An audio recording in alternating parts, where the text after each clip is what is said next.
Raja bajak laut.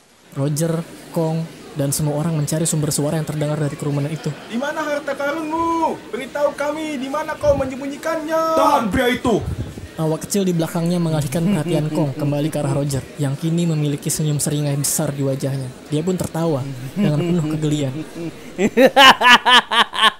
Dia berteriak keras kepada kerumunan. Gold Roger. Kalian.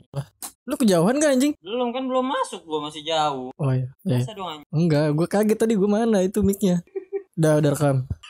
Udah ya. Panas. Cek 1 2 wait. Gue lupa, ininya dijelasin gak sih interiornya gitu-gitu ya? Iya. Ya, jelasin aja. Terus Kalau enggak? enggak tinggal potong. Iya betul. Ayo, 1, 2. Tolong lah. Masuk ke sini nanti. Ayo. Tolong lah. Oke. Mulai. Bang, udah bang. Udah bang. Bang, udah bang. Bang, udah bang. Bang lari bang. Udah. Padahal aku tuh suka Dah. Jangan ketahuan. Dikat nanti. Dah. yang ngekat gua. Woi, ayo. Udah ini Jangan aja. ada suara. Iya, oke. Interior kantor markas angkatan laut Logtown. Siang hari di kantor militer yang terlihat sangat bersih, dari lantai ke langit-langit berdiri sosok yang mengesankan di jendela itu. Beban dunia ini bersandar di pundaknya yang lebar dan kokoh. Dia adalah Fleet Admiral Kong, komandan angkatan laut. Jangan biarkan usianya yang sudah tua membodohimu. Bekas luka di seluruh tubuhnya yang sawo matang dan berotot mengisyaratkan pertempuran keras yang dialami pria ini selama pengabdiannya. Banyaknya medali yang menghiasi pakaiannya menjadi bukti prestasinya. Tapi saat wajahnya terlihat, wajahnya sama sekali tidak menunjukkan keyakinan, namun menunjukkan kegelisahan. Sengoku. Fleet Admiral. Kong tidak menoleh saat Admiral Sengoku, ahli taktis kebanggaan yang brilian, masuk dan memberi hormat. Sengoku.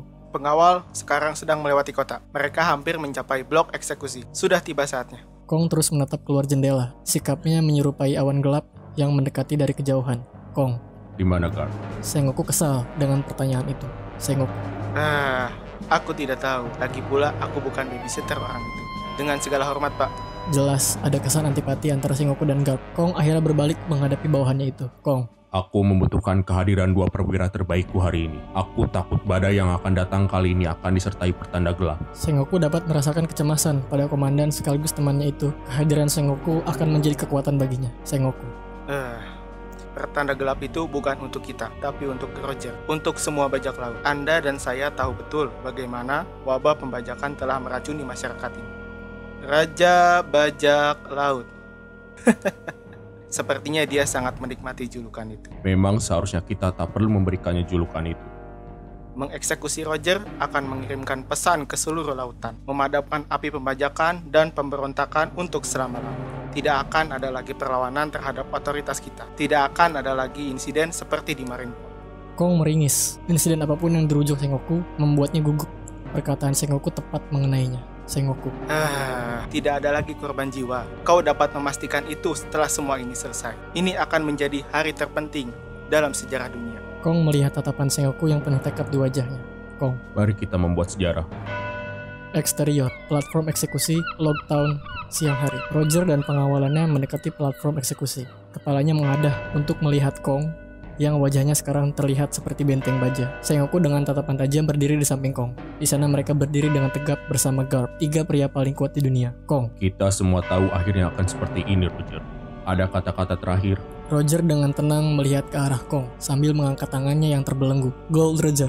Ya, bisakah kamu melepaskan borgol ini? Tanganku mulai gatal. Sengoku melangkah ke Roger dengan wajah yang marah. Sengoku. Bahkan dalam keadaan dirantai, kau masih membuat lelucon. Rasa tidak hormatmu terhadap angkatan laut dan pemerintah dunia itulah yang membuatmu ada dalam situasi ini. Santai, Sengoku. Ini bukan eksekusimu. Sengoku mendidih dan Kong mengangguk ke arah platform. Kong. Bawa dia. Sengoku menatap Roger dengan amarah saat Roger dibawa pergi. Keheningan total di udara mengiringi derap sepatu boot Roger dan guncangan rantainya saat dia melakukan perjalanan terakhirnya yang panjang ke atas platform eksekusi. Di atas alun-alun kota yang dipadati kerumunan, setiap mata mengarah ke atas. Tempat itu menjadi saksi untuk acara paling bersejarah di abad ini. Awan badai menemani kerumunan untuk menyaksikan apa yang terbentang. Akhirnya, Roger mencapai tempatnya di tengah platform. Dia menatap kerumunan di bawahnya melalui rambutnya yang acak-acakan. Lalu dengan santai, menjatuhkan diri dan bersila di tempat. Hujan turun saat Kong melangkah maju ke depan platform. Dia menunjuk ke bendera angkatan laut saat dia berbicara kepada kerumunan besar yang berkumpul di bawahnya. Kong. Keadilan, itulah yang direpresentasikan bendera ini. Sebuah komitmen yang dibuat oleh pemerintah dunia kepada masyarakatnya. Kami hanya meminta satu hal dari kalian sebagai balasannya, yaitu kepercayaan. Percayalah pada kebijakan ilahi dari Gorosei untuk memerintah dunia ini. Percayalah pada angkatan laut untuk melindungi kalian. Percayalah bahwa keadilan akan diberlakukan pada mereka yang tidak menghormati dan tidak mematuhi hukum yang ditetapkan untuk menjaga kalian semua aman. Pembajakan adalah penolakan langsung terhadap kepercayaan itu. Sekarang Kong bergerak ke arah Roger yang tetap memasang ekspresi datar. Kong. Orang-orang seperti Gold Roger lebih memilih untuk berbohong padamu, mencuri darimu, membunuhmu, daripada menjadi anggota masyarakat yang taat hukum. Dia akan menjual kepalsuan anarkisme dan pemberontak di bawah kedok petualangan dan kekayaan. Pada kenyataannya, dia hanya membuat konspirasi untuk menipu orang-orang lemah untuk menghancurkan mereka yang memiliki kekuatan nyata dan membuat mereka merasa seperti orang penting.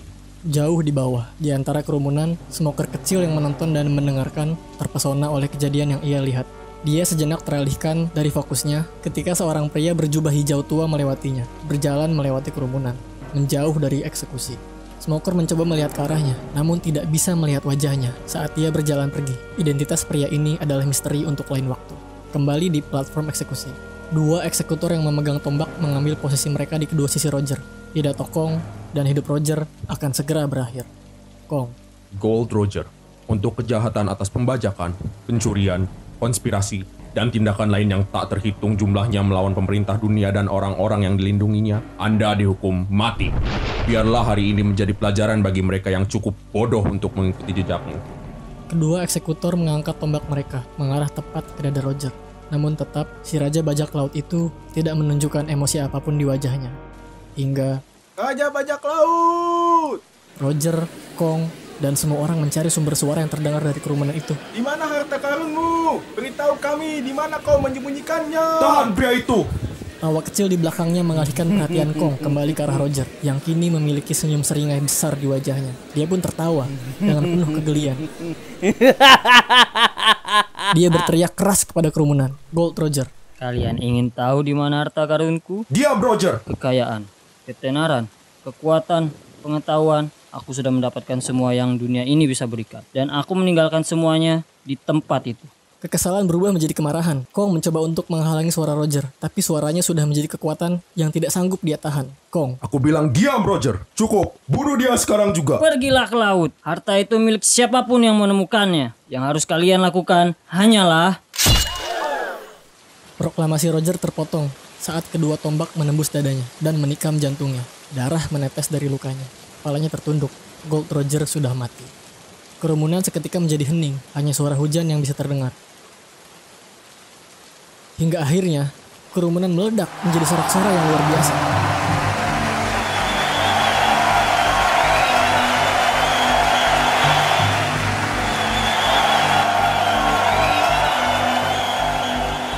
Tapi mereka bersorak bukan untuk eksekusi seorang kriminal, melainkan merayakan kata-kata terakhir yang menginspirasi dari sang Raja Bajak Laut yang baru saja jatuh.